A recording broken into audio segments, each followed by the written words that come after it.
Welcome to the Spawn Chunks, episode number 28 for Monday, not Monday, Sunday, and I forgot to write the date in. What is it? It's the 24th of February. This is what happens when you record on weekends, people. You get all kinds of turned around. It's all been thrown off. It is. My name is Joel Duggan, and joining me, as always, is my friend Jonny, but you may know him better as Fencegate Man. Worst superhero ever. I think you'll find. But no worries, because we have another superhero in our midst. We have none other than LogicalGeekBoy with us, who you may know from his YouTube channel, LogicalGeekBoy. The key highlights of his channel being Beyond Logic, the single-player series, a series of tutorials where he covers everything from creeper farms to crop farms and all kinds of technical stuff, including his new Dissecting Minecraft series with methods from the Minecraft server. Without further ado, LogicalGeekBoy, welcome to the show. Thank you so much. Thanks for inviting me. But if you don't mind, feel free just to call me Logic, because it's only my mum that calls me by my full name. and Mr. Logic is my father. Yeah. That's right. So let's talk a little bit about your channel and what you do, because the tradition on the show is typically to start by going into what's new in our Minecraft lives, and obviously for you that's got to be this new Dissecting Minecraft series, which we gave a brief plug to on the last episode of the Spawn Chunks, but it felt like it was about time that you came on the show and gave us a little bit more info about that, because you've got two or three episodes that are out so far. We just released our second episode that came out this week. So the first two episodes are focused on the basics of redstone. So things like the basics of redstone dust, repeaters, redstone torches, etc., that kind of stuff. But what we're trying to do is it's designed to be a progressive series, starting from the ground up. So we want to start off with all the basics. And I guess a lot of people that watch it will know a lot of the stuff we're talking about already.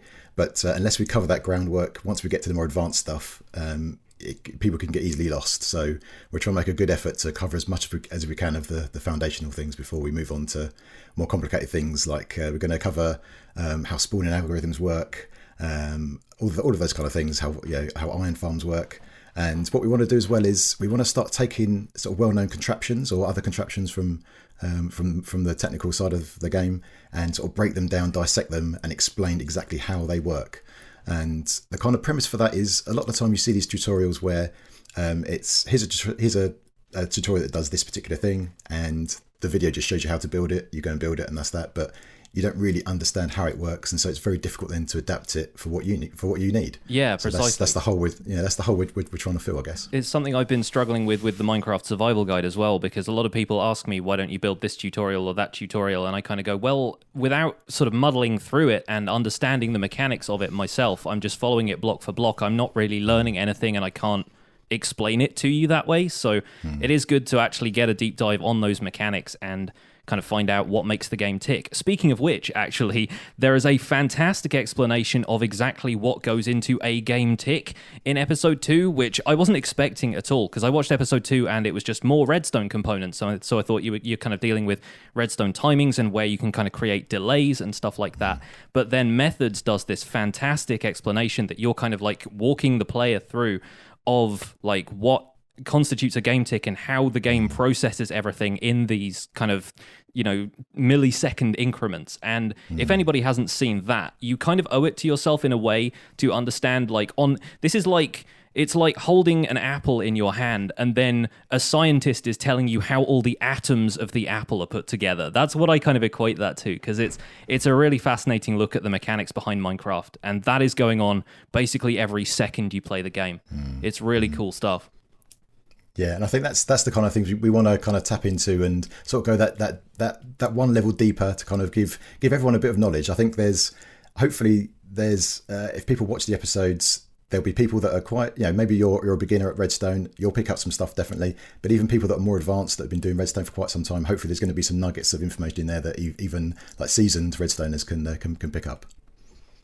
Well, I remember watching episode 1 when you had sent it our way, and I had quote unquote known about pressure plates and weighted pressure plates, but even after using them in some of my builds, watching your video, I picked up a couple of things where like, I didn't know I could use it for that.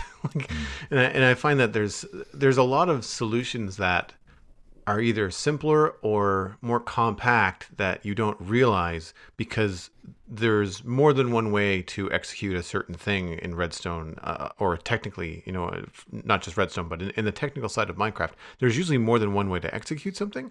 So you end up defaulting to the one that you know, right? The word that you know how to spell, right? As opposed to going to the thesaurus and trying to find a new word that you don't necessarily use all the time. And I find that with Redstone, I default to the same sort of circuits where I'm just like, there's probably a better way to do this, especially because I can probably use an observer in this build or something. So seeing that pressure plate stuff was great. And I mean, like, I've been playing the game for a couple years. I'm by no means an expert, but I'm pretty technical in the game. And I really enjoyed being just pleasantly surprised as I'm watching the basic Redstone video, kind of like eating my Wheaties. It's like, yeah, okay, I know I have to watch this. I know I'm going to pick up something. It's just a matter of when. And sure enough, you guys weren't 5 minutes into the video, and it's like, oh, okay, you got me. Sometimes you need to go back and do that revision as well. It's like going back and relearning some of the basic stuff you learned at school. It'd be like me going back through algebra now and going, yeah, I have a better grasp on how to do this because I'm, a little bit further ahead in my life and I'm not just like bored in the classroom kind of going, how does that work again?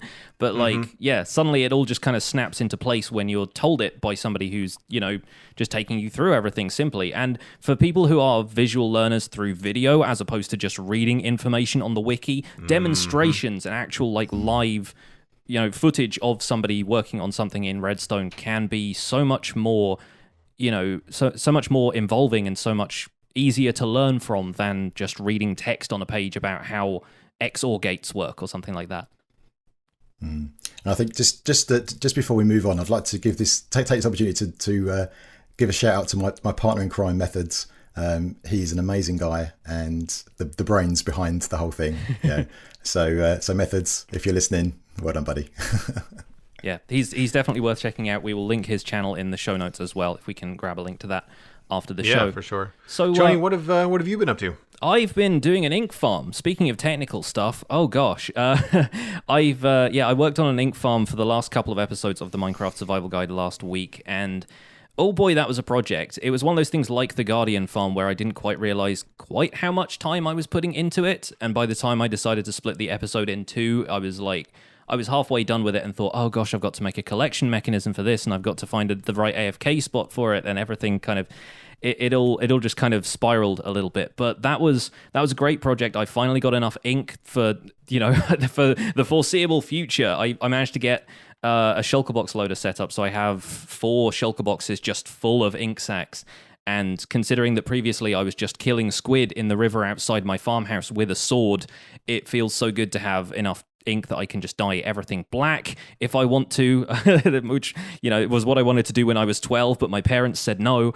And I want to make all the dark prismarine so I can build some more stuff with that and have access to those blocks that are a little bit more difficult to craft if you don't have a healthy supply of ink. So aside from that, I've been doing that. I've been working on some city builds, and I've got a couple of interesting episodes lined up for Minecraft Survival Guide this week. We're doing a cocoa bean farm thing tomorrow, and I just recorded an episode for Tuesday, which is going to be all about elytra flight, because I get a few people asking me how I can just take off from the ground, because they have a bit of trouble with that, and it may be because they're playing on multiplayer servers and the lag is too much for them. But I kind of went through the basics of like, here is the stuff I know about flying with elytra. Also spent about 5 minutes of that smashing my face into a wall trying to get through a 1x1 space, but I did it eventually, and you'll get to see that on Tuesday. How about you, Joel? What have you been up to? Well, it's funny that I'm glad that we have Logic on, because I've had a mix of technical and aesthetic building in the last week or so. So I've been wanting to fix the spider spawner farm that we have on the server for quite some time. It is not nearly as fast as it used to be ever since the rollover to 1.13. And so I took the time to implement some new changes and do all that kind of stuff. But in the process of fixing that, and I showcased this on my stream the other day, I also broke the item transport system. Now we have an issue where the system is so long, it's a water stream that's so long that the items unload. And then when they reload, they continue traveling, but they continue traveling in a clump, which is not ideal. So I had a dropper and a bubble elevator going up to a storage system, and I kept on getting an internal error where actually during the play session where I was fixing this spider farm, I got a Java language error that said Stack Overflow and the server crashed. I was like, oh, this is not good. I can't have this happen when I have other people on the server trying to play as well. So I went in to figure out the best way to sort out these items. And the problem is, of course, after some Google research, that happens when a dropper on a dropper clock is full, like 9 stacks of stuff just jamming it, and the game can't keep up. So what I thought I would try is splitting the items. So I Googled item splitters, and I was like, I know I've looked this up before, and I've just never bothered with actually making one. Well, problem, they all use droppers. to split the items. So just your problem's multiplying like a hydra all of a sudden. Bottleneck meet bottleneck. It's redundancy is a problem. So I was like, okay, so how do I do this? Well, I like water streams. They're more fun anyway. And I've already used not a water splitter, but an item what's the word I'm looking for? Like a relocation or a redirection. So I've got items that go to a villager breeder, and the carrots either go to the villagers when I want to breed, or they go to the storage system when I don't want to breed. So it's a pretty simple piston switch that happens. It's like a track switch on a minecart, but with water. So what I did was I came up with a way, especially because these new bubble elevators allow us to do such cool things with items. I had to raise the items up a couple of blocks with a small bubble column. I put a tripwire hook at the top, so when the items shoot out the top, they trip the tripwire hook. That then starts an etho hopper clock, which is got 8 items in it, and that pushes a piston back and forth and back and forth. And what those pistons are doing is redirecting the water flow left and then right, and then left and then right. And I tested it 3 or 4 times, and each time it's not an exact 50-50 split, but it is really close. It's like 45-55. So if I'm splitting 64 items, I'll get 30 and 32, or I'll get 28 and 34, or whatever. So I can, using water, I can actually split the items up, send them to different hoppers and different droppers, and then while the new hoppers are getting items, the old hoppers have a chance to empty and have more room. So it solved the problem so far, and I was really, really proud of it, because I had to look up how to do the hopper clock, but I came up with a design myself, and I don't often do that. So the other day when I was streaming, I ran through it on the video, and I was really, really quite happy with how it turned out. So that was my technical thing. The other side of my week has been working on the inn on a bridge, which is now completely finished. I know I've been talking about this for a couple months here on the show, and I had a real problem with the undercarriage of the bridge, and I wanted to ask you, Jonny, like when you're doing bridges, like do you often find that you get stuck with the underside of them? Like how to design them, how to make them look good, or do you just go with like something more industrial? To be honest, I haven't really built that many. A lot of the stuff I build tends to be just kind of like on islands and stuff, and I don't tend to bridge out much. I've been doing that in the Minecraft Survival Guide world, connecting bits and pieces here and there, but yeah, I tend to do a bridge to completion when I build it, rather than kind of work on it in sections here and there, because oftentimes I can dedicate like 3 or 4 hours to the building of a bridge without having to take breaks and stuff. So yeah, for most of the time, I just get it done. I don't think I put a huge amount of detail into the under section of the bridge that I built towards my industrial area. I think I just did the arches on the sides, and then whatever happened in the middle happened. I figured I wasn't going to be underneath it too much anyway. But if you're looking to make your world a little bit more complete, then I can imagine a little bit of extra grind work has to go into getting all of that stuff built. And I can see the underside of this bridge. You're not underneath it per se, but you can see the underside of it as you approach it. It's not like it's just something that you walk over. You actually approach it from a different angle. Sure, yeah. And so what I ended up doing was I ended up putting a basement room in the middle of the central pillar. The problem is that I built this giant inn in the middle of this bridge, and the supports underneath it were just single block columns. There were several of them, but it still did not look substantial enough to hold up the inn. Sure. So I took a page, after playing a couple months now on Realm of Vastin, I took a page from the builds that I see there, and sometimes just really squat, fat pillars are what you need. Like you think in your head like, this is boring. I don't want to do this kind of stuff in Minecraft. But if you've got a decorative build on top of something, sometimes just having a really sturdy chunk underneath it really goes a long way. So I added a little bit of depth, but really they're just smooth stone boxes that hold up the bridge, and with a little bit of like an arc underneath them just to kind of tie them together. But other than that, it was really not super complicated. I did it on stream yesterday with the help of some folks in the chat doing some live design, and I'm really happy I waited, because otherwise I would have ended up with something, yesterday Joel would have built, whereas today Joel, having played on Vastin for a couple months, has picked up some new tricks. So We're now moving forward to the Joel of tomorrow. the Joel of tomorrow, yeah, with my sci-fi texture pack, that's going to take 3 years to complete. Speaking of sci-fi logic, aren't you building the Death Star in your main series right now? Yeah, I am. So, well, the Death Star, like the outer shell is all complete.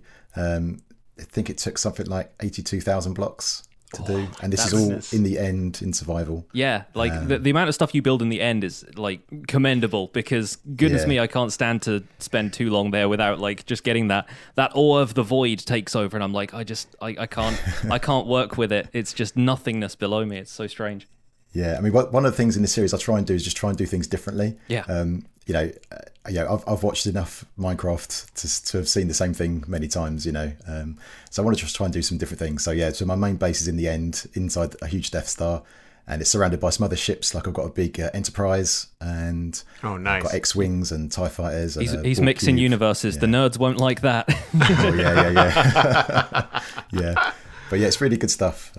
Really interesting. And yeah, so what I've been doing this week is doing some work inside the Death Star. So inside we've got a whole bunch of different farms and rooms inside. So I did some more work in that. So so last week we did a furnace array inside the Death Star, and then this week I had a bit less time, so we just focused on some decorative stuff. Because what I tend to do is, because I'm more technical focused, I tend to focus all my time on making farms, making contraptions, and then once they're functional work, then I kind of move on to the next thing. But I really want to try and spend more time making them look good, making these rooms and stuff. Just that side of things is something I really need to spend some more time on, I think. It's a bit of a challenge. We've actually had that discussion a couple of times on the show, and I think there's an email coming up about it, the futuristic style of things when it comes to building that in Minecraft, where the texture pack lends itself so much to a medieval feel. It's a bit of a challenge working with a theme like Star Wars anyway, because the production design of stuff like Star Wars or Star Trek is so iconic. So it must be really difficult coming up with stuff that really mirrors that kind of production, and also working around all of the technical builds that you're doing inside of there. So that's got to be an interesting project, and one that's very much worth keeping track of for the folks at home. Yeah. The Enterprise I built came out really well. I'm actually surprised how well that came out, but that's because it's majority white, and so you get lots of options with white, with obviously slabs and stairs from quartz. But when you're doing things like a darker builds, or you don't get, because I use a lot of concrete, and you don't obviously have the stairs and slabs for concrete, which I wish we did have. Mojang, if you're listening, you and every other guest we've had on this show so far, exactly, I think. Exactly. Yeah. Well, that brings us into the news, where we can we're going to spend a little bit of time, but it's not going to be terribly long, because we want to make sure we focus on the roundtable discussion coming a little bit later. But there was quite a bit of stuff happening. Despite a lighter snapshot from Java, there's actually some additional stuff in Bedrock that I think Jonny is a little bit more familiar with. But the Minecraft snapshot 19W08A was released last week. With I'm paraphrasing, but we're slowly entering the bug fixing and polishing phase of 1.14 Village and Pillage update. And so our speculation that the Village and Pillage might be coming sooner than later might be coming true. We'll have to see. But the short version is that one iron golem now spawns in a village upon generation. That's upon world generation, if I have that correct. Improvements to invisibility, to allow it to correctly work in many cases where it did not before. They added leather horse armor. This was my favorite addition. And you can dye it in lots of colors, which I thought was an interesting little hint in the notes on the website. Textures for potion effects are now split into individual files. The command parser now accepts one single quote as a string quotes instead of a double quoted quote, etc., etc. Stopped foxes, dolphins, and pandas from having armor equipped to them via dispenser. I didn't even know that was a thing. I was looking forward to armored pandas personally, but sure, go for it. If it doesn't show up on the panda, then I'm not interested. I mean, that would be hilarious to have like a samurai gold-plated panda walking around. Like, that would be wicked. I want it. I need it. Yeah, but if it can't be seen, where's the fun? Changed the bounding box and the eye height of foxes, which prevented them from drowning when swimming, or it will prevent them from drowning when swimming previously. And foxes that trusted you in previous snapshot will unfortunately no longer be trusting. I guess that means that just the foxes that you had already gained the bred trust and of. were, Yeah, gain the trust of. Not that foxes will no longer trust you, but you have to regain their trust again in the new snapshot, which is fine because of course that when they're updating, AI behind the scenes, you kind of expect some things like that to have to be reset. Yeah, I imagine anybody who's been playing in these snapshots and has like moved their world onto it at this point expect a little bit of glitchy behavior before the full release happens. So yeah, for sure. But again, like some very basic stuff. The horse armor die we can talk about in a little bit. But Johnny, what happened with the Bedrock beta? So Minecraft Bedrock has moved on to its 1.11 beta already, which is pretty fast considering we only reported on the 1.10 beta somewhat recently. But there have been some forward movement with villages, so I kind of wanted to bring this up. I haven't actually had hands-on experience with any of this. Again, not really a Bedrock player, but I thought this was really worth keeping track of because for us at least, it's a look at what could potentially be coming to the Java edition very soon. So villages in Bedrock now have an economy based on supply and demand. This is kind of the first look at the trading overhaul that they were hinting at during Minecon all those many moons ago. So the supply of trades is restored when a villager is given the opportunity to work at their workstation. So it's not necessarily like they go to sleep and their trades are refreshed now. Now they actually have to go to work to be able to sell you stuff again.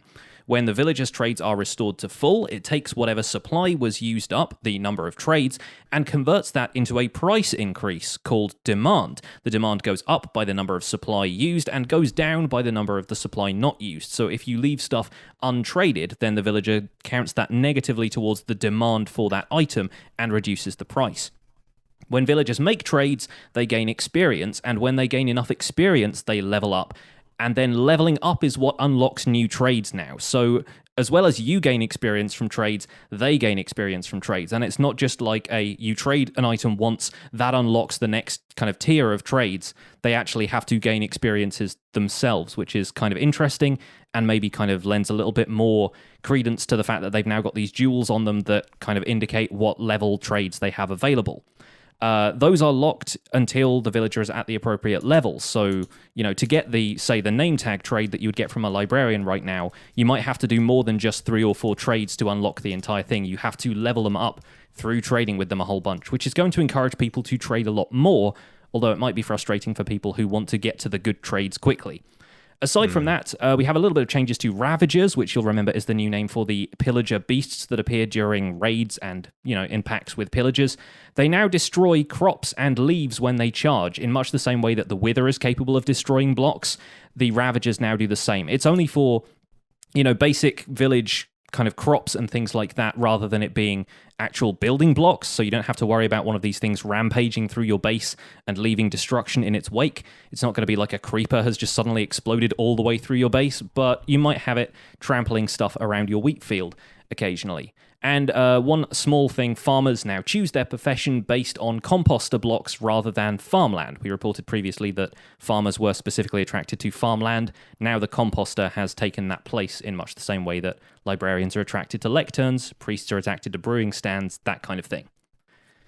That pretty much sums it up. There are a few other points in that changelog. Links to that will be in the show notes if people want to peruse that further, and I'm sure the Bedrock beta players are very excited to get their hands on this. I'm looking forward to all of this coming to Java so I can see, A, what I can do with it, and B, how the technical community is going to break it all so that we can have our villager trading halls back. But or how it's going to break villager trading halls, because the way that it's worded, I mean, obviously it's all very much in development, and we don't want to raise any pitchforks, but even the small villager trading center that I have I would be pretty bummed if that just no longer worked. And we had to redesign or if they don't work at all anymore. Like if you no longer can just single out villagers and trade with them to get what you want. Like if you have to have them in a certain community, or I'm wondering if this is something that Mojang is trying to discourage the quote unquote kidnapping of villagers and relocating them to we have a funny name for it in my server. We call it the Hotel of Eternity. Yes. Yeah. And I do feel like it's potentially encouraging players to treat villagers more like they would treat human beings, because it's funny, I've had so many comments on my episodes about villagers where people have said you can't lead villagers around using leads, and I'm like, well, they're not animals strictly speaking, and like the idea that you would be able to treat them like animals is a little bit weird if you think about it too hard. And I feel like that's maybe what Mojang is now thinking, is that like yeah, they're implementing a few more restrictions on what you can do with villagers. Now, how this could potentially be incorporated with trading halls and stuff, it may just be as simple as making sure the villager has access to a bed and their workstation so that they can go to bed and then go to work. I imagine people will have designs for that kind of stuff to build it in a limited enough area that you don't have to have like a set up village with houses and that kind of thing. Like the definition of what a house is still kind of, limited to very specific mechanics to allow for a bit more variety. So, the way it calculates what a house is right now, it just has to be a door with more blocks on one side above the door than there are on the other side above the door. And that's it, so that you can build whatever kind of extravagant houses for your villagers and they still sort of count. So I imagine there will be, it'll be broken down to a certain amount of key points that you have to hit, and then after that, the design is probably going to be more or less up to you. So don't panic too much yet about your trading halls, because I imagine there will be a couple of changes that we can make and it will still function, roughly speaking. But maybe to get more out of the villager trading experience and to make it more immersive for newer players especially, they've started implementing this economy system and the additional restrictions on where villagers need to be happiest with their whole trading thing. Yeah. Logic, as a technical player, like, are there any things about the snapshot news that have you kind of like tweaking your eyebrows? So all the villager stuff you just mentioned there sounds interesting. I think personally, I would say that kind of stuff, I don't mind things being changed as long as things aren't removed. So as long as there are ways to still do the things we can do. Excellent point. Yeah. In some ways, I kind of relish the way if they make changes, because that means there's a whole bunch of new contraptions we can make and we can get our teeth into. So there's that side of things. I was initially a little bit concerned about the Iron Golem changes, but I think that's all been documented as being just a bug. There was a panic for a while there that I think it was Doc M and a few other people on Twitter noticed that they'd done some testing and Iron Golems were spawning in Iron Farms much less, and they thought it was related to the fact that every village now spawns with a golem. That's a good thing, by the way, on its own, because a lot of the time you'll get to a village, especially those smaller villages that have no chance of spawning with an Iron Golem with their current population, and you'll find them just being obliterated by zombies as soon as you load the chunk in. So it's kind of nice to have them spawn with some protection on world generation. But they thought that was related and that was actually nerfing the Iron Golem spawn rates intentionally, and then they followed up later on. Doc posted a thing on Twitter basically saying, I've spoken to the devs, it's unintentional, they don't know what's causing it, but it's not meant to be that way. So hopefully Iron Farms will stay intact. We will see. But evidently there's going to have to be some changes to Iron Farms anyway, because for them to continue to count their surroundings as a village, there might need to be additional requirements there in terms of bedding and workstations and stuff. Stuff like that. Although potentially less villagers, because currently even to get, I think it's I have a single village iron farm on the Citadel, and I think we had to have 12 or 14 villagers near it with 40 doors or something. So it required quite a few villagers to get it going. Whereas if you can get maybe a lower rate farm, but if it's only takes 2 or 3 villagers to get one going, I'm okay with that, because these are things that run in the background. I don't sit there and wait for iron. It just runs while it runs, and then when you need iron, you go get it, and there's plenty because it's in the spawn chunks. I'm interested in seeing how Minecraft stores the economy data of having this supply and demand, because right now, when you unload a chunk with a village in it, it kind of ceases to exist, and it gets sort of rebuilt from the ground up next time you return, and the chunk loads, and Minecraft goes, oh yeah, this number of doors, this amount of villages, there's village here. And then it kind of recreates that. This is why iron farms have to be self-resetting, right? Because the villages kind of unload, and then if you went back there, it would treat the entire thing as one giant village. But then folks like Tango and the other technical players have figured out a way of making these villages sort of slowly generate one by one so that they stack and you can have a lot of villages in a small area. But does that mean the economy and the supply and demand is going to reset when you move away, or is that going to start storing the economy data separately from the village data? Is it going to be somehow just suspended in the ether until you return? That's the stuff I'm interested in. That's the stuff I really don't know at this stage. Mm-hmm. I wonder if that stuff is going to be stored with the individual villagers themselves, that they have. Is it a personal economy for each individual villager, or is it Is it something that's kind of thing? Is it a counts for worldwide the thing? village? Yeah, it's interesting that, and it can create some interesting dynamics if they're going to potentially see you buying all of these mending books and go, okay, well we're going to jack up the price of mending books because clearly these are selling like hotcakes.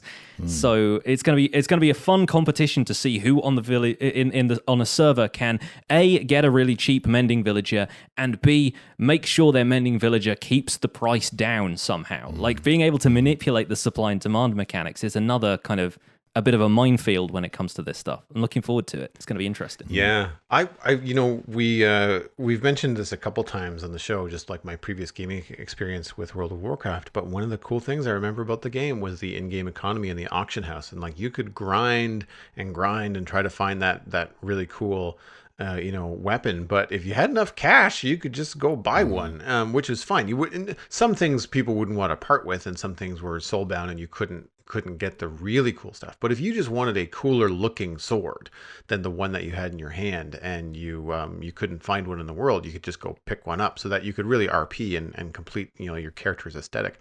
And I'm curious. I like that kind of stuff. So having an in-game economy in Minecraft is very intriguing to me. They still haven't quite. They say they're into the polishing and bug fixing, or they're slowly transitioning. I feel like a lot of people skipped the part where they said we're slowly getting into the polishing and bug fixing phase. They still haven't got functionality for fletching tables, smithing tables, and bells as far as the new crafting blocks and new kind of village blocks are concerned. So it'll be interesting to see if something like that starts to pop up, and if they have any clue about what they're going to do with these, because we certainly don't. But No.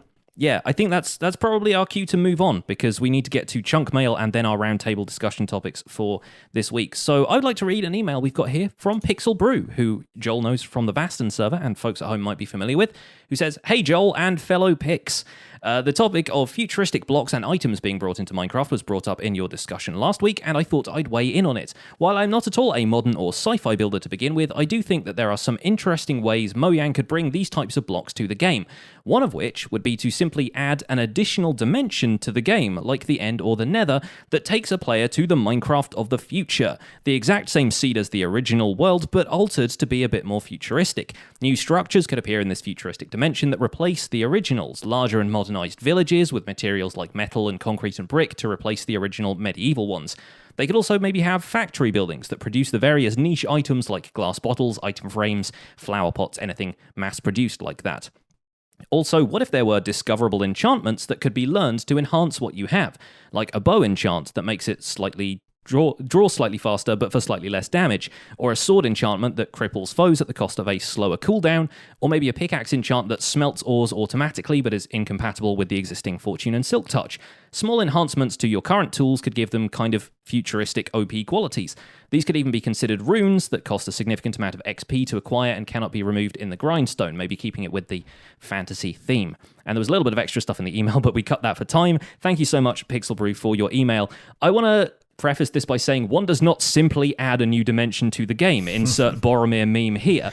Because for the longest time, like, dimensional mods have been out there. They have things like the Twilight Forest, the Ether, the Betweenlands. Those all kind of take the game in a fantasy direction, but it's neat to see a kind of sci-fi dimension mod. However, having multiple dimensions in the game is a cause of lag across multiplayer servers, especially. Having somebody in the overworld, the Nether, and the End, and loading all three dimensions at once is kind of notoriously a lag creator, not to mention the fact that they'll be doing different stuff and loading chunks in different areas. So it could potentially cause problems, and it may be the reason why they haven't considered adding more dimensions in the past.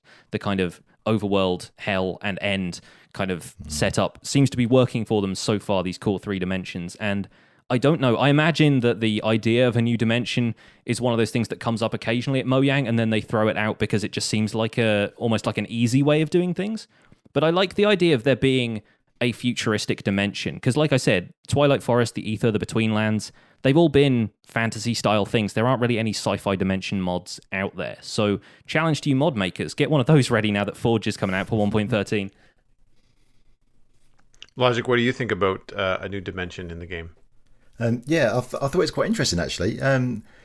if we imagine that that server performance isn't something we need to worry about, but maybe like a parallel universe. So maybe that kind of got me thinking. Kind of reminds me of one of the original Zelda games where you'd be in one dimension, and maybe in the overworld you'd find something that wouldn't help you in the overworld, but would give you clues about something in the parallel dimension. So you could take your coordinates of that particular spot, then you go over to your parallel universe, and there's something significant in that spot. Maybe like either a structure or some loot or a boss, that kind of thing. So then that kind of encourages you to explore the world looking for these little signs that then actually mean something in a parallel universe. So that could be interesting, I think. That sounds great, actually. That kind of takes the treasure maps from the sunken ships that we have right now, and then gives that kind of extra dimensional element to them. It's like, find this, but in the dark world. I like it. I like that a lot, actually. That's a cool idea. Yeah, I'm thinking of like almost time travel. Like you get this, you come across this giant crater in the world, like some giant explosion has happened and everything's charred. But then when you find those coordinates in this alternate dimension, there's a boss battle that has to happen, and when you beat the boss, it explodes and creates the crater that you were looking at in the first place. Something like that would be really, really cool. I think a new dimension is probably, lag conversation aside, the easiest way to add new blocks and new tech to the game. And what I was thinking was that, what if it's not anything completely, like imaginative, like the End or the Nether? What if it's just going to the moon? Like, what if you could just create a portal, or you create a rocket or something, and that allows you to get to the moon in Minecraft, where you could have a moon base and have sci-fi and different blocks and different textures and things like that. I think part of it is that I find the End pretty dull, and it does sort of remind me of like Moon Rock a little bit. So I was thinking that's kind of right where my brain went, was to the moon. You describing that, I've just realized there is a Sci-Fi Dimensions mod. It's called Galacticraft, and it lets you do exactly that. It lets you go to the moon. You build the equipment for a rocket and stuff, and then you go to the moon. There's like a giant skeleton there on the moon that you fight, and you can kind of build an area that processes plants to create oxygen, to kind of create an oxygenated bubble to make an atmosphere. And yeah, like I've seen a few people play Galacticraft before. It just completely escaped me. But that's in a very real world kind of setting in a way. It's like, it's space travel. It's something that humanity can achieve. I mean, later on in Galacticraft, you go to Mars, which we haven't done yet, but give us time. And that may be the futuristic element of it. But I like the idea of there being a fantasy future, and Pixel Brew's suggestion of like the villages in the real world kind of having progressed technologically regardless of your influence, and being like giant mega structures with factories and that kind of stuff seems like a fun one. Yeah. Well, I think we can probably move on into the full-on roundtable discussion. And true to form, I'd like to let our guest go first. So, Logic, what topic would you like to throw around the table this week? Okay, well, this may be slightly controversial, but we'll see how it goes. But yeah, I'd kind of like to address the kind of what could be said is the kind of decline in interesting features for technical players. So I have actually got a whole bunch of notes, so this might take a long time. But the general kind of gist of it is this: I kind of got thinking about this because in a recent video from Ilmango, his Bug of the Week 31, he spoke about this kind of topic, and also a few weeks back, Cubfan also started talking about emergent gameplay, and yeah, it kind of feels like there's some things changing in the game that affect technical players, and I think it's worth talking about that, about why it's important and what those things are, and possibly some ways we can address it. For the folks not familiar with the Ilmango video in particular, I'm sure you probably have heard Ilmango's name. He is one of the prominent players from the SciCraft server, and I believe at the end of this video he said that the SciCraft server hasn't updated past Minecraft 1.12. Am I right in that? And they don't plan to, because of the changes that have happened in 1.13 and changes that are further planned to happen in 1.14 that they feel are limiting to technical players on the scale that they like technical play. Yeah, that's right. So I think so the SciCraft server, there's some other technical servers as well. I think they're all still on 1.12 for the same reason, basically, which we'll get into, I'm sure. So it'll be good. It'll be good if Mojang or people, the decision makers can kind of think about that aspect, because we really don't want to have, I guess, people, especially people like that, stuck on old versions because they feel they can't upgrade, because they feel like the game is not progressing in a positive way, I think, for them. So this is the same kind of thing you find from the PvP community, who won't update past 1.8 because they don't like 1.9 combat. And it's interesting to see two different sides of that coin, because a lot of people, I guess, look down on that PvP community for seeming a little bit immature, for like relying on spam clicking to win fights and that kind of stuff. But they, whenever I've seen arguments in favor of that approach, insist that it's very sophisticated behind the scenes and there is actual skill involved.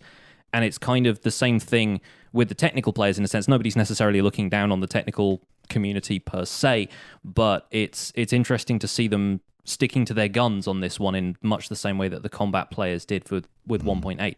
So let's go into a little bit about how you feel this is being put out there. Like, why do you feel like the technical community is feeling this way about Mojang's recent developments? Yeah, so before I get into it, what I do want to say is that obviously I'm not speaking for anyone in particular. Obviously, I've mentioned a few names there. These are my own my own thoughts. But yeah, so I guess that, like, the first thing is, like, the kind of things that that concern technical communities, I guess, are things like performance of the game, things like removing interesting features, and then potentially some missed opportunities for recent updates. So things like performance, like, that's really important, because if you're a technical player, especially these highly technical players, they want to push the game to the very limits. They want to, they want to create the biggest and best things possible. And some of the things they've created are absolutely mind-blowing. And if the game doesn't run very fast or doesn't perform very well, then it's really hard to make those things work. So there's kind of that aspect to it. So obviously 1.13, I think most people would agree, was a backward step in terms of performance. Even if you've got Optifine installed, it's a bit of a problem. I think 1.14 has made some improvements, but still has a little way to go on that front. What do you guys think? Have you seen a difference in performance with the latest versions? Lately, I haven't noticed the issues as much, but back when 1.13 came out, I remember there being a lot of ocean around, a lot of water updates were very laggy. Like, the amount of kelp in the world made things very laggy. I know sheep pathfinding was causing a lot of problems, and I feel like, yeah, like the problem is, of course, they're trying to add a bunch of new things on top of the existing structure, and not necessarily being able to pare back the game in ways that can prevent the things that cause that lag in the first place. But there have been significant changes, I think, to the way water is even processed. Like, it isn't even counted as a block in the same sense that it was before. And yeah, there's a whole bunch of different changes. How about you, Joel? What do you think about the performance of this most recent update? So I definitely noticed a change from 12 to 13, but I noticed a change back for the positive from 13 to 13.1 and 2.1.2. For me, on our server, it was actually leaves. It was leaf blocks, bush blocks. They were getting updates because of how, they would update depending on how far they were from a log block. And so you'd go to chop down a tree in your tree farm, and like you drop to like 4 frames a second. You're like, whoa, what is going on? And it turns out that was the issue. And when they fixed that, we noticed a better performance. I find, for the most part, that I think we're back. I feel like 113.2 is faster than I was experiencing with 1.12 because of the way that some items are handled. But I don't do massive technical stuff. I do some technical stuff. I do a lot of water item transport, but I would argue that was probably optimized with 1.13 because of how focused it was on water and those changes, right? Whereas if I had a lot of redstone and hoppers and pistons and, flying machines and things like that, I didn't have those, so I don't see the performance issues on that. And I know from watching enough YouTube Minecraft stuff that servers especially seem to be suffering from a technical side. When you design something in your creative world on your PC, and then you go to implement it on your server, and you've got to change the timings because the server lag is such that the performance of the game is affecting your design, and that you have to then adapt it to work in a laggy environment. Whereas if you know the game mechanics in depth. You can just design it with a certain number of ticks in mind, but then you have to then change that when you realize that, oh, wait a minute, I'm getting more ticks on the server because things are happening slower. I'm not so technical that I think the performance thing has been an issue. I feel like one of the things that Mojang has to be careful about would be removing features. Yeah, so I've got a list of a few things that I feel are kind of important on that front. So in 1.13, they removed a bunch of things and sort of continuing that with 1.14. So these are things like being able to break bedrock with a dragon egg. They've changed how chunk loading works. In 1.14, the most recent updates is they've changed how frequently items drop if they're blown up by TNT. They've tried to fix TNT duping and a bunch of other things like that. I mean, I could go on with other things, but I guess like it's probably important to understand why those things are important, right? Like for example, like the breaking of bedrock. I felt that was quite a balanced mechanic in terms of. I know it wasn't designed in the game, but I felt like quite a balanced thing, because if you wanted to break bedrock, that feels like that should be a hard thing to do. But obviously players want to do that. Players want to break bedrock for all sorts of reasons. So I think personally, I think it should be a part of the game. You should be able to do it in a way. And it felt like you have to kill the dragon. There's only one dragon egg, and then you have to do. It's not just as simple as just breaking it with a pickaxe once or making a tool with the egg. You have to do some technical things. You have to make a contraption.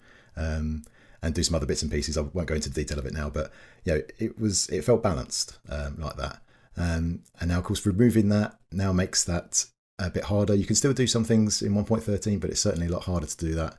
But it kind of feels like what Mojang should be doing is maybe looking at how players play the game, and when they're trying to get around things or kind of use these exploits, maybe think about why they're doing it, and then think about how can we incorporate this in a game in a way that Mojang are okay with. So if you want to deal with like loading a remote chunk rather than having a command to do it, let's build in a way to allow players to do it if they want to, if they get to that level.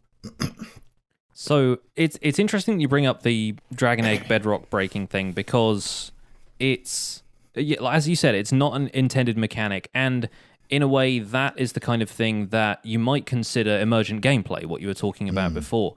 But if that's technically, say you said that breaking bedrock is difficult but should be possible, whereas I feel like from Mojang's perspective, bedrock is supposed to be impossible to break. And it's interesting that they have to kind of play to players on both sides of this. They're setting hard and fast rules for the world whilst also trying to appease technical players which say that, oh, those rules can be broken. It's weird. I'm going to play devil's advocate a little bit here, just because I feel like it feeds into the conversation. But so many of these things are, technically speaking, faults with the game in that they are bugs. And obviously there are exploits out there that can lead to very interesting things happening within the game, but it doesn't necessarily mean that they should happen within the game if the game was working correctly. It's one of those things where you're sort of encouraged to see this as the game working incorrectly, therefore something needs to change. Do you feel like that's a mentality that maybe needs to change within the development team? Because it may be that if they gave us some kind of canonical way, some kind of official way of breaking bedrock, then that, in a sense, removes the challenge of having players work out through that sort of emergent gameplay thing how to break it again. So don't you feel like adding a canon way to do that sort of removes the challenge for technical players? I think it does, but at the same time, I think like a lot of this stuff is kind of inconsistent, like on Mojang's part. Like, for example, if you don't, like, one of the reasons people like to break bedrock is to get on top of the bedrock ceiling, the nether ceiling, to build like a gold farm, for example. Now, if Mojang wanted to stop us getting on top of the ceiling, they could easily do that by just changing the build height limit in the nether. Right? It doesn't. If they just change that number from 255 to 128 or whatever it is, then that would be that. But that build limit is still the same. And if you do go above the ceiling, there are mushrooms growing. So it kind of feels like they're teasing us in a way where there is this place here and the game works properly there, and there are ways to get there, but we're not going to sanction any of it. It's kind of it's a little bit inconsistent. So I just feel like they just need to make a decision. Right? Sure. Are you allowed to get on top of the ceiling? And if you are, let's just build a way for players to do it if they want to. Because I feel like the game is so deep and so many people that play it, and lots of people play it in different ways. It should be able for different players to play in different ways. Like if you don't want to go above this, if you don't want to break bedrock, then no problem. If you want to break just one block, then maybe there's there's a way to do it that's a bit tricky, but you can do it. If you want to break a 1,000 by 1,000 region of bedrock, that's pretty tough, but still possible. Yeah, sure. But then that kind of feeds into getting the game, making the game interesting for lots of different players and how they want to play. I can kind of see the argument that the bedrock is more like an obstacle to doing something cool after that. So it's not like the cool thing you're doing is breaking the bedrock. The cool thing you're doing is building a giant gold farm on top of the nether, right? So yeah, it kind of encourages players to think outside of the box quite literally. And yeah, maybe removing their way of thinking outside the box in the first place can feel a little bit limiting, a little bit claustrophobic. So yeah, it's easy to see the thinking there. Well, another thing that came up a long time ago was the removal of piston quasi-connectivity, which was something that basically was a bug, got fixed, and then they effectively added it back in, right? Because the technical community wasn't happy about that. Do you remember much about that you can kind of, give people a background on if they aren't familiar? Yeah, I mean, that it basically happened how you said, but I think there was so many contraptions, and that mechanic was so useful in the game that I think Mojang realised that actually that should be a feature that they should keep in the game. So yeah, I mean I'm not really a in-depth technical player like some of the SciCraft guys are. I'm kind of more mid-level, I guess. But I think one of the things I did want to mention though is why is all this stuff important for everyone else? Because obviously I can imagine people thinking, well, these technical players, that doesn't affect me. I don't play the game like that. Yeah. So why should I care? Well, I think we all should care, and here is why. Let me give you my pitch. Go for it. Yeah. So I kind of see this as an analogy to Formula One racing cars, right? So Formula One is like the pinnacle of motor racing.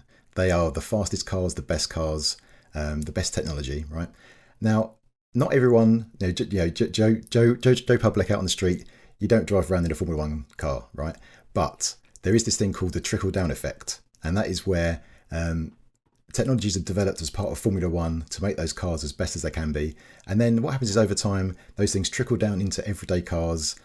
We get things, I've made a little bit of a list here. You get things like the aerodynamics. We get things like disc brakes, even rear view mirrors have come from Formula One. So those things trickle down, and then they do make things really useful for the everyday user. And that kind of stuff happens in Minecraft as well. You get these people that are really smart, highly technical, that really push the game to its limits. And then they research it and they put an enormous amount of effort into working out how things work. And they share that information with the community. And then we get things like iron farms and all those kind of contraptions. And if those guys didn't spend the time to do that, then a lot of the contraptions and a lot of the farms that we rely on just wouldn't exist. So I think we need to keep those guys interested, because if the game kind of dumbs down a little bit on that side, and those guys sort of end up sticking on 1.12 and then doing everything they can in that version, and then they kind of move on and do different things, I think that would be a sad day for the rest of us that really enjoy the game. So how do you feel like this kind of beef, if you want to call it a beef, between the devs and technical players can be resolved? How do you think we can resolve the situation in a way that makes everybody happy? Yeah, that's the question. That's the $1 million question right there, huh? Yeah, I mean, Mojang, to be fair to Mojang, they've got a hard job because they've got arguably the biggest game in the world. Oh yes, the biggest player base in the world.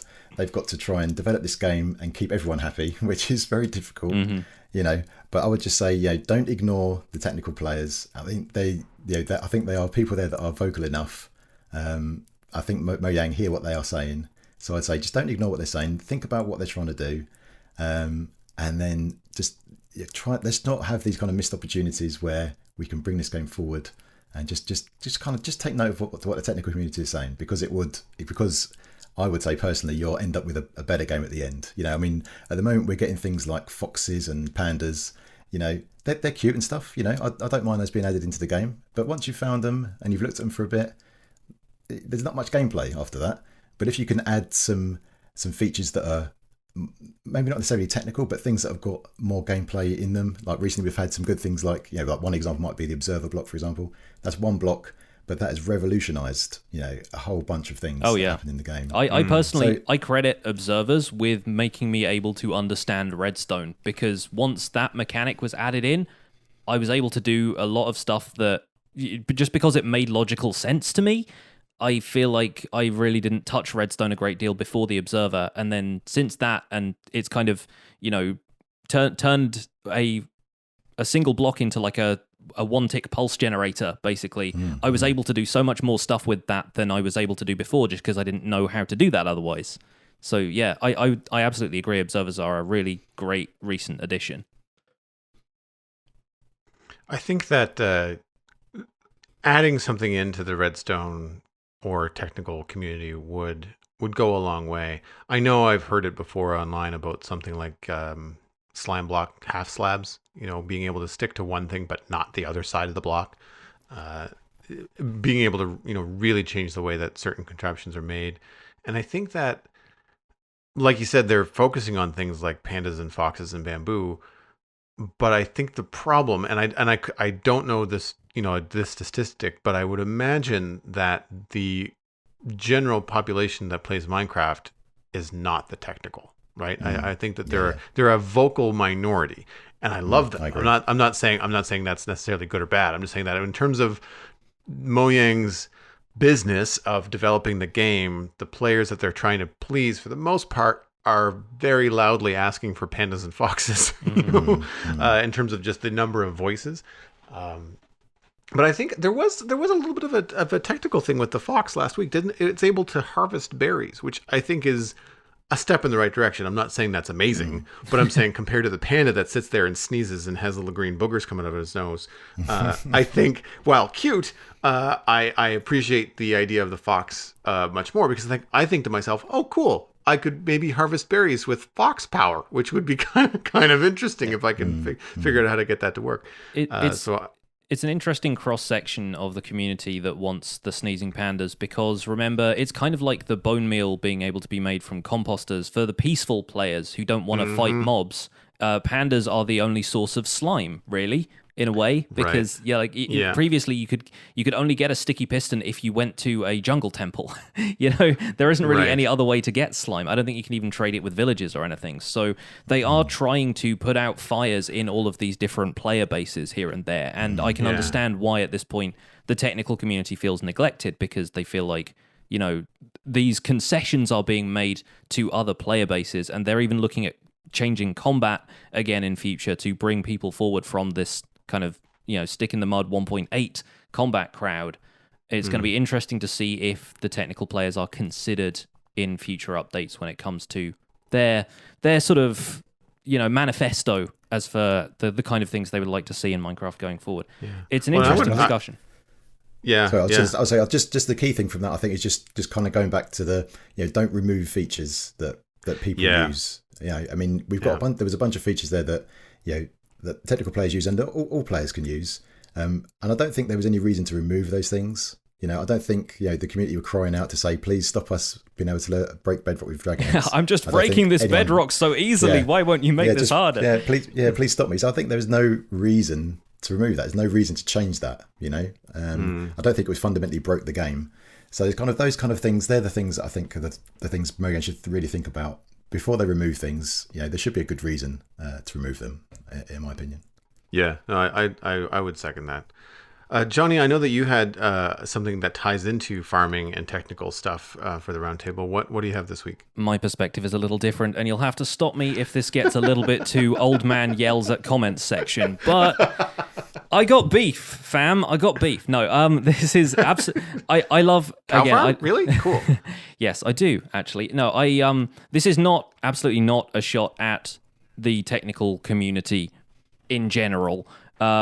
It's bring it on, Jonny. I'm ready. It's not about specific players. It's not about specific commenters. But I've noticed a trend where, specifically in YouTube comment sections, being a more or less a full-time content creator on top of all the other stuff I do, I I build farms for the survival guide now, and I haven't been a technical player really before. I kind of, like you, Logic, probably like a few rungs down the ladder from you. I count myself as kind of a mid-level technical player now. I kind of know what I'm doing, and I can create farms without needing to refer to other people's tutorials. I have a basic foundational knowledge of how the mechanics work and stuff, but I'm still trying stuff out, and I'm still kind of learning. And the technical community loves efficiency, among other things. They like to find the most optimized way of doing something. And this is a very good thing because, like you say, it's led to a great deal of innovation in the community. It's led to things that previously weren't thought possible. And whenever people showcase a new farm, so often you see that it's got higher rates than anything that was previously thought possible and uses new technology.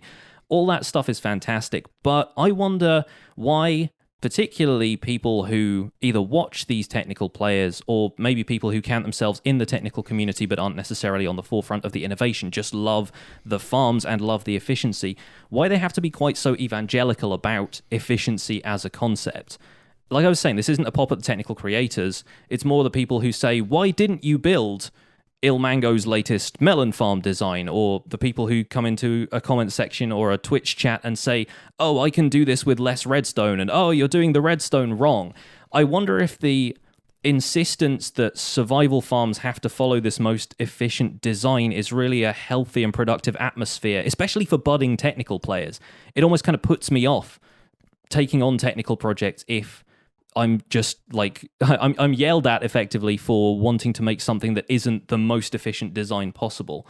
And I don't know what really discussion we can get from this, but I mentioned it on Twitter, and somebody on Twitter, this is Veilzan, who I guess, contributed to this discussion, said that they optimize farms if they're doing it in if a suboptimal way of doing it would cause too much lag. And that's the main reason why they consider revising a farm design. You figure out the quantity of the resource needed and then produce the least laggy solution to get that amount. Now that I can kind of understand, but it's when you're talking about getting the maximum amount of rates out of an ink farm when I'm already getting 5,000 ink per hour out of an ink farm, more or less, and I don't need any more than that. It's kind of strange, the insistence that if you're going to farm something, farm it right. I don't know. Have you guys encountered this attitude in the technical community, and why do you feel that kind of exists? I'll take this one.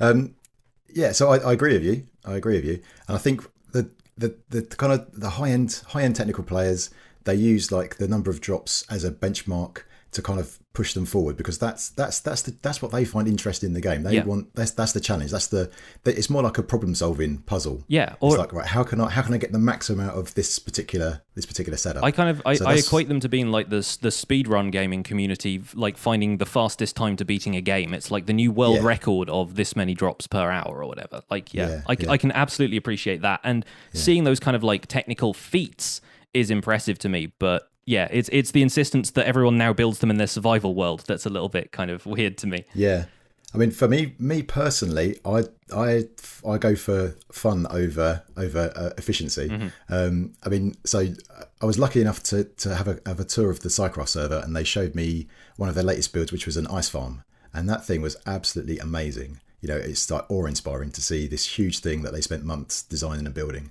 and it's absolutely amazing. But I would never build anything like that in my own world. I'm much more. I like to watch those videos, and I find them, inspiring and entertaining to kind of see, the technology behind it, and I can appreciate the engineering that goes into those things.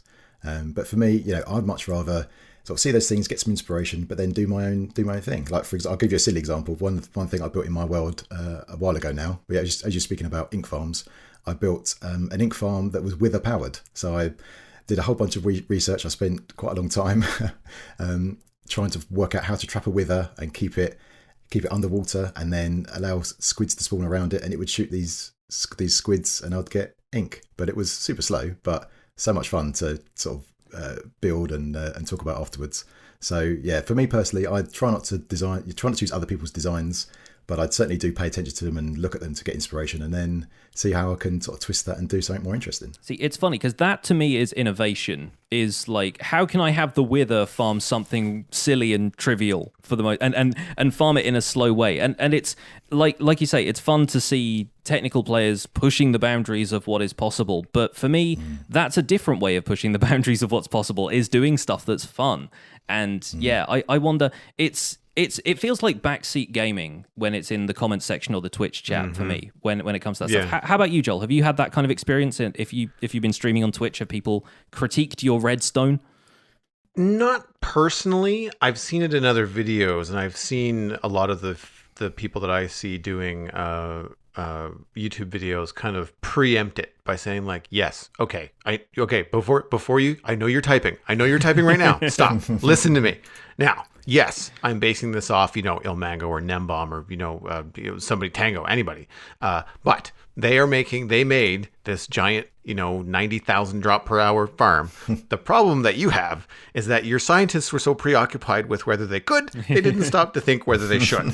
And so I think that to me is, what I end up doing, and I think maybe I keep these comments at bay because I talk about it, is that I will say the moment I start to do something or build something, yes, this is a small farm, but there are 6 of us on the server and only 3 of us play weekly. The other people have kids and jobs, and like it's a very small need. And we've learned over time, we built a great ink farm. And Jonny, I think it's probably a third of the size of yours, and it still it's way more ink than any of us ever need. So the next time I build an ink farm, there's going to be 3 water columns. Yeah. Because that's all we need, right?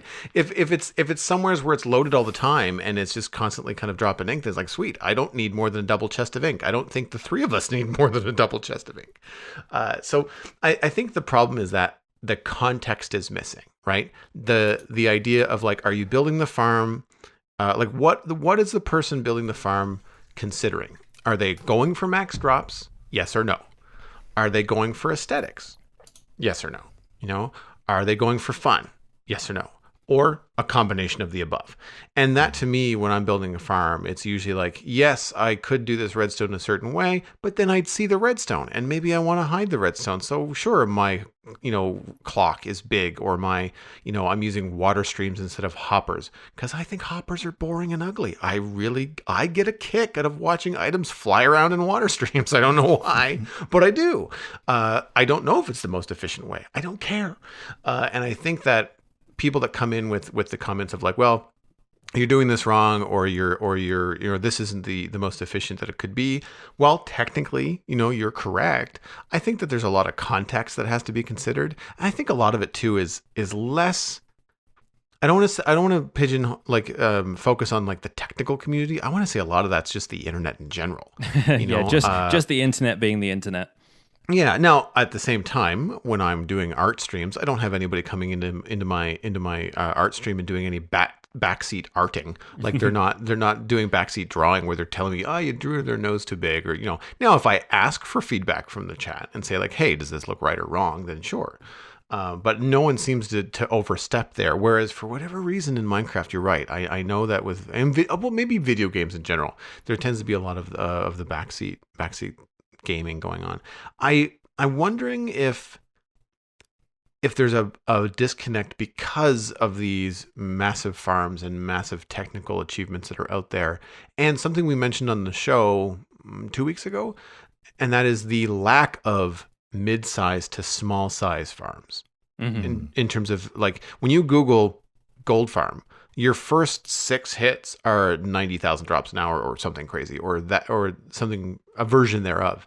But it's very difficult to find like, I need a really small gold farm. What's the most efficient way to make a gold farm where I don't need a lot of it? I don't want to build a giant donut in or out of the nether. I feel like there's a lot of stuff. Like I had to search for quite a long time to find, back when I built it, this was 2 years ago. You can find them more readily now. But the iron golem farm, the iron farm that I have, I didn't want a giant one. Well, I just wanted one single, cell iron farm. That's all I needed. And it took me a while to find it. I think part of the issue is that the smaller farms, like the nano farms, are kind of boring, and they they don't necessarily feel they don't feel cheaty, but they're not fun, right? Yeah. I don't want to sit there and bone meal wheat and just have wheat shoot at me from the side of the block. Like that to me is not ideal, right? And I'm wondering if these kind of comments that you're getting could be balanced if there was more of a spotlight on mid-range farms. What do you think? I like that as a solution. It's interesting though because of the kind of arms race that takes place with people trying to design more and more efficient farms, higher and higher drops. I feel like that's the stuff that gets the visibility because of, like we said, it's a technical feat. It's something that you can marvel at because it goes bigger and better and louder than the last thing.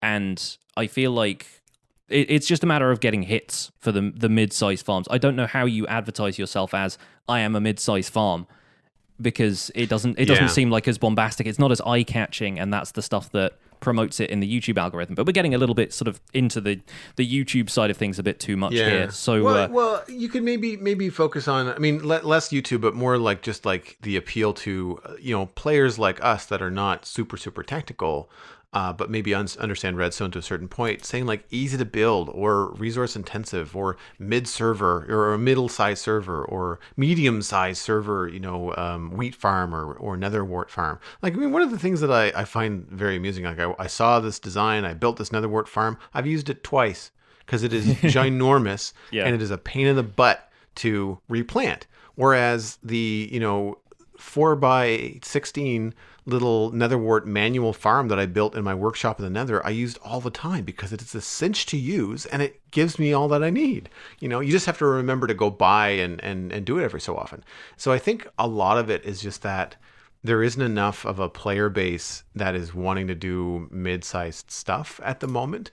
That stuff has kind of been out there, but we can kind of move on, I guess, to my topic, which is lighter. Take us home, Joel. Take us home, and a little bit more has more of a wandering eye, so to speak. And this actually comes from another email. So thank you very much to Rebel Planet for sparking this idea for me this week. My topic is, what could Mojang do to increase the excitement of exploring the world and entice the player to travel far and wide? And I'll read Rebel Planet's email here. Hey guys, firstly, I love the podcast. I've been playing Minecraft for years now, and your podcast really showcases the best aspects of the Minecraft community. Well, thanks very much. That's kind of you to say. My playstyle in Minecraft is mainly adventuring and exploration. The idea of something new coming to life around every corner and over every horizon inspires and excites me, and I often find myself spending hours wandering aimlessly around newly generated worlds. However, the excitement seems to inevitably decrease as I get bored pretty quickly, especially when survival is no longer an issue. I'm afraid Mojang is not giving players like me much to be excited about in the game for a long time. I mean, once you've rated one woodland mansion, you've rated them all. Buried treasure was promising at first, but how many hearts of the sea do you really need? Also, these tasks don't seem to provide the reward that's worth the effort. I'd love to hear your thoughts. Do you think Minecraft would benefit from the addition of simple quest systems or rewards for raiding mansions, dungeons, and the like? I think it would give adventure-oriented players like me more motivation to get out and explore the world. Again, love the show. Keep making cool stuff. Well, thanks for the email, Rebel Planet. And I think it's a really cool idea in terms of another smaller sort of segment of the player base that is not really getting a lot of attention. And it's something that I notice quite a bit. So for me, I want to say that it's about visual stuff, right? I don't necessarily need more game mechanics like achievements or quests or things like that, because I feel like that would be effort placed in an area that it's not necessarily needed. But something that I really enjoy is watching modded players play on things like Biome Bundle with Open Terrain Generator. And I'm not playing because of the mechanics. I'm playing because those worlds just look so cool compared to the Minecraft world that I'm used to. But it still feels Minecrafty. Like, I'm not talking about alien planets or, really weird texture packs, but like vanilla blocks just arranged in a way that is really, really interesting. And you never know what's going to be around the corner. So I feel like things like better looking mountains and valleys, a wider variety of structures and ruins that could both push the player to walk farther and see what's around the corner, but not have them be so intricate that they would then make the player think, well, why would I build anything? I can just go find a castle. Find things that would inspire the player, things that you'd be like, that's a cool ruin, or a cool magical looking rune rock. What could I use it for? What was it used for in the past? What could I build around it to showcase it? That kind of thing, I think, could go a long way. Logic, what do you think would be something missing from Minecraft that might entice exploration? I think for me, it's obviously because of the type of player I am. I'm always looking for the kind of the loot that's actually worth going out looking for. I need to agree. Like things like shipwrecks and desert temples, things like that. They're things to find, but the loot inside, once you've found one, you found them all. But I think if there was some more interesting things that we could go out and look for and find, that would certainly entice me to sort of fly around the world once I've got my Elytra equipped and find those things.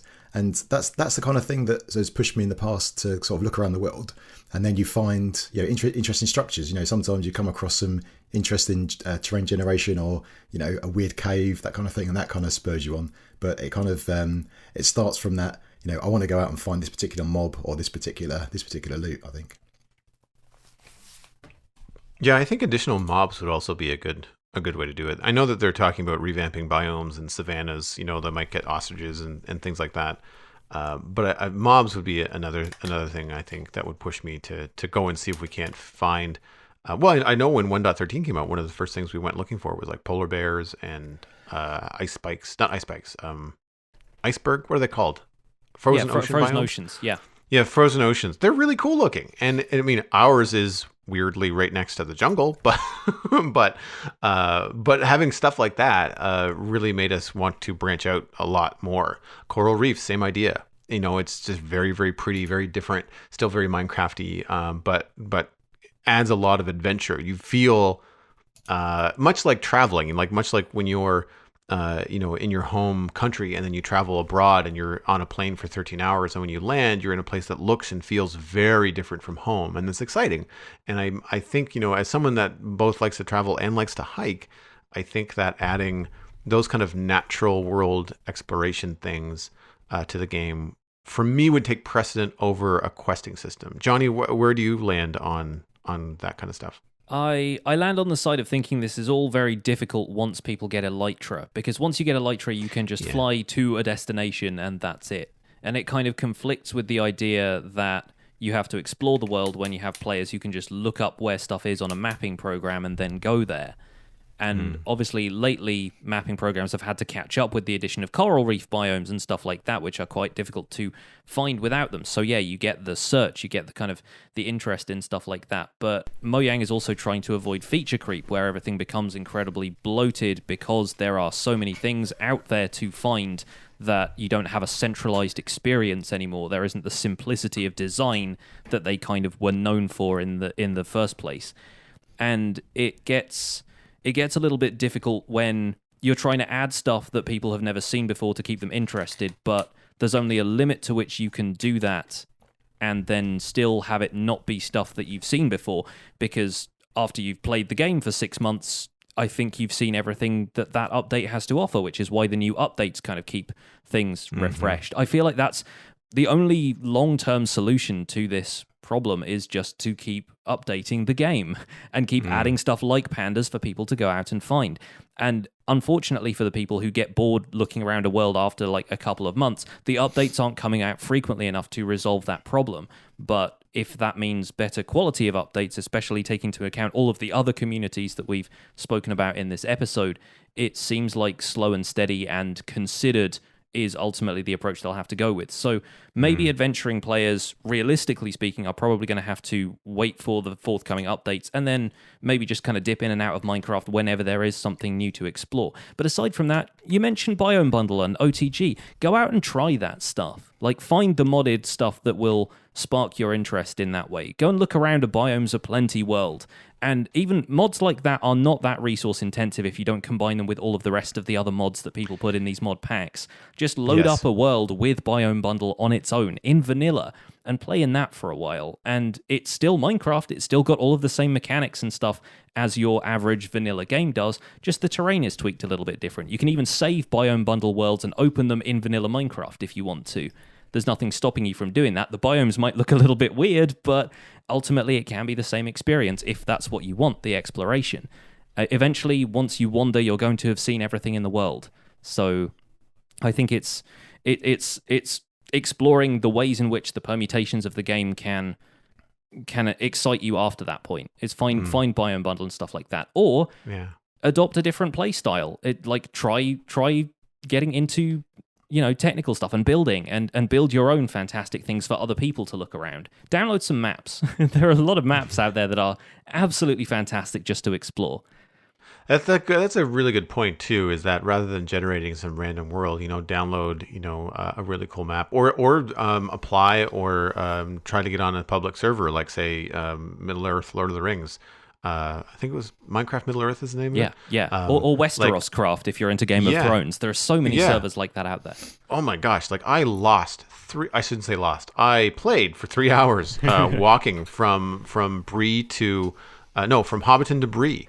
And it was not boring. It was just it was familiar yet unfamiliar, and it was a really interesting experience. I think too that what I would reinforce about the whole Biome Bundle thing is that the mod packs seem to be really popular, and they change so much, much like you were saying there about feature creep and having things be too complicated, Jonny.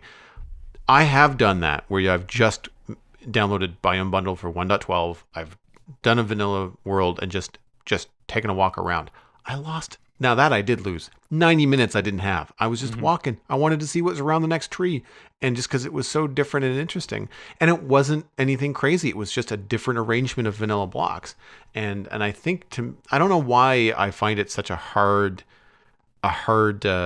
thing to believe that Mojang can't improve the world generation in terms of its aesthetics. Not to get into the argument of structures and things, but just simply making it look prettier so that you want to walk around more. I think would go a long way. Well, we've had 3 very in-depth discussions, and it would be great to hear what some folks in our community think about them. So, as always, our email inbox is open. Flood it with all of your thoughts about today's discussion topics. I think there is so much to sink your teeth into from this episode, but that is probably all we've got time for. Before we wrap up today, Logic, thank you so much for taking the time to be on the show with us. Where can people find you online if they want to see you and all of the stuff that you get up to? Probably the main place to go is my channel on YouTube, youtube.com/LogicalGeekBoy. And also I've got a website, LogicalGeekBoy.com, that's got links to all of my stuff where I am all over the place. And I'll definitely say if people are interested in an amazing community, and then come and check out my Discord server, because we have got the best community going. I can't speak more highly than the people that we've got on our Discord. So I would highly recommend that as well. I think we feel the same about our Discord, so we're going to have to fight yours one of these days, I reckon. All right. Bring it, no problem. With those fighting words, I think we're going to bring to a close this episode of The Spawn Chunks. Thank you so much for listening. If you're interested in the stuff we talked about in this episode, and you'd better be because there was a lot of it, you can find links to some of the stuff we talked about at thespawnchunks.com. The music for the show was composed by me, and The Spawn Chunks is proud to be a listener-supported podcast. If you get some value out of the show, why not consider putting some value back in? You can visit patreon.com/thespawnchunks to join our community, where pledging at any level will get you an invite to our patrons-only Discord chat. Speaking of those pledge levels, we actually have a couple of new things added to our Patreon page, including a new tier for those incredibly generous people who have said, how can we give you more money? We have a content engineer tier that's just been added that gets you an audio credit on the episodes that you support. So giving a verbal shout out to people on the show is something that we've kind of debated back and forth for a little while, and it would be great to start crediting people out loud. Existing patrons already get a credit on our website and in the show notes and stuff as well, so it's just adding to that.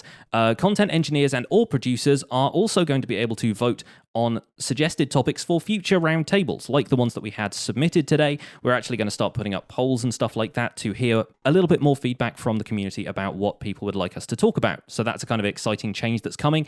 When we meet our future Patreon goal, I think after the quarterly Patreon hangout, or is it before, Joel? I think you set this up, so I'm a little hazy at on the same details. time. No, what we did was we are also going to allow Discord miners to vote on roundtable episodes, but that is tied to the quarterly patron hangout goal. So both of those things happen at the next goal level. It's just a bonus thing we just tied in there. Fantastic. And I think I'm happy to say that we are at 63 patrons right now. We are one away from a full stack, and we really hoped we would get there by the end of February. So if you would like to be our first stack patron, please do join up at the Spawn Chunks on Patreon. It would be fantastic to have you. But there are other ways of supporting the show much beyond just giving us money every show. Sharing the podcast with your friends is the easiest way to support the show. You can find us on Twitter and Instagram at The Spawn Chunks, but a personal recommendation to friends, family, and server mates is always the best way to go. You can contact the show at thespawnchunks@gmail.com. You can subscribe on iTunes, Android, Stitcher, and Spotify, and if you're on one of those platforms, you can leave us a review, just like Paulo Disjap. I hope I pronounced your name right. And they said, I love this podcast so much. It is perfect for playing Minecraft solo. Yeah, I have no friends. I'm sure you have friends. Or just chilling after a long day. So thank you very much for the 5-star review. That was on the Canadian iTunes store. I reluctantly realized that we've missed a few reviews. So we'll be going through those over the next few weeks and sharing those with you. I love to read reviews. Very much. Yes, thank you very much. We had one of the reviews that I can't recall exactly who wrote it, but it was like, I wonder why this isn't at the top of my Minecraft feed when I look for podcasts. That's because we need more reviews. Mm-hmm. So please go ahead, no matter what platform you're on, leave us a review and let us know what you think. The RSS feed for the Spawn Chunks is at spawnchunks.com, and the patron-only RSS feed is on the Patreon page. That is the only place where you can listen to the render distance, the extended version of the podcast. My name is Pixel Riffs, and you can find most of what I do at youtube.com/pixelriffs, where I attempt to make sense of this crazy and wonderful game in a series called the Minecraft Survival Guide. I'm also the voice for the unofficial Hermitcraft recap, which you can find through a quick YouTube search, and I stream 3 days a week on Twitch when it doesn't drop my frames, and I play a variety of games there, including Minecraft on the weekends. Aside from that, I'm at Pixel Riffs on both Twitter and Instagram. Joel, where can people find you online? Everything that I am doing online, including my illustration and design portfolio, is at joelduggan.com. If you're interested in hiring me, please drop me a line. Commissions are open. If you'd like to listen to other podcasts, I do check out the Citadel Cafe. That is at thecitadelcafe.com, and Comics Coast to Coast, also at the .com, where I interview comic creators, illustrators, and animators on the former, and I talk to friends about sci-fi and geeky entertainment on the Citadel Cafe. So it's a lot of fun. You can follow me on YouTube, Twitch, Twitter, and Instagram. It's all just my name. I am really easy to find online. Thanks for visiting the Spawn Chunks. The world outside is infinite, and that's just inefficient.